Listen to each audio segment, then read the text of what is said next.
ಕಳೆದ 25-30 ವರ್ಷಗಳಿಂದ ನಾನು ಹಿಂದುಳಿದ ದಲಿತ ಮೈನಾರಿಟೀಸ್ ವಿವಿಧ ಸಂಸ್ಥೆಗಳಲ್ಲಿ ವರ್ಕ್ ಮಾಡಿ ಅವ್ರ ಸೇವೆ ಮಾಡಿರೋದಕ್ಕೆ ನಮ್ಮ ಸೈಂಟ್ ತೆರೇಸಾ ಮದರ್ ತೆರೇಸಾ ಯೂನಿವರ್ಸಿಟಿಯವರು ನನಗೊಂದು ಡಾಕ್ಟರೇಟ್ ಪದವಿ ಕೊಟ್ಟಿರೋದಕ್ಕೆ ಅವರಿಗೆ ನಾನು ಕೃತಜ್ಞತೆ ಸಲ್ಲಿಸ್ತೇನೆ ಅಷ್ಟೇ.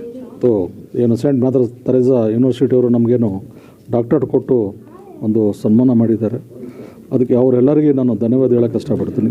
ಇದು ಡಾಕ್ಟ್ರೇಟ್, ಇದು ನಮ್ಮೂರಿನ ಜನರದ್ದು. ಇದು ಡಾಕ್ಟ್ರೇಟ್ ಅವರು ಕೊಟ್ಟಂಥ ನಮ್ಗೆ ಉತ್ಸವ, ಆಮ್ಯಾಗ ಸಪೋರ್ಟು, ಅಲ್ಲಿರೋಂಥ ನಮ್ಮ ರಾಯಚೂರು ಜನರು ನನಗೆ ಕೊಟ್ಟಂಥ ಸಪೋರ್ಟು ಮತ್ತು ಎಲ್ಲ ವಿಷಯದಲ್ಲಿ ನಮ್ಮ ಜನರಿಗೆ ಇದು ಡಾಕ್ಟ್ರೇಟು ಸಲ್ತದ ಅಂತೇಳಿ ನಾನು ಈ ಸಂದರ್ಭದಲ್ಲಿ ಹೇಳೋಕ್ಕೆ ಇಷ್ಟಪಡ್ತೀನಿ. ಇದು ಎಲ್ಲರದ್ದು ನಮ್ಮ ರಾಯಚೂರು ಜನರದ್ದು ಡಾಕ್ಟ್ರೇಟ್ ಅಂತೇಳಿ ನಾನು ಹೇಳೋಕ್ಕೆ ಇಷ್ಟಪಡ್ತೀನಿ. ಸೈಂಟ್ ಮದರ್ ತೆರೇಸಾ ವಿಶ್ವವಿದ್ಯಾಲಯ ಅದನ್ನು ನನ್ನನ್ನು ಗುರುತಿಸಿದ್ದಕ್ಕಾಗಿ ಆ ಒಂದು ವಿಶ್ವವಿದ್ಯಾಲಯಕ್ಕೆ ನಾನು ಚಿರಋಣಿಯಾಗಿದ್ದೇನೆ, ಕೃತಜ್ಞತೆಗಳನ್ನು ಸಲ್ಲಿಸ್ತೇನೆ. ವಿಶ್ವವಿದ್ಯಾಲಯದ ಪ್ರತಿಯೊಂದು ಫ್ರೆಟರ್ನಿಟಿಗೂ ಕೂಡ ನನ್ನ ತುಂಬ ಹೃದಯದ ಅಭಿನಂದನೆಗಳನ್ನು ನಾನು ಸಲ್ಲಿಸ್ತೇನೆ ಮತ್ತು ಧನ್ಯವಾದಗಳನ್ನು ಹೇಳ್ತೇನೆ. ಯಾಕೆಂದರೆ ಗುರುತಿಸುವಿಕೆ ಬಹಳ ದೊಡ್ಡವಾದ ಒಂದು ಅಂಗ. ಇವತ್ತು ಜನರು ಮಾಡುವಂಥ ಸಾಧನೆಗಳನ್ನು ಗುರುತಿಸುವಂಥದ್ದು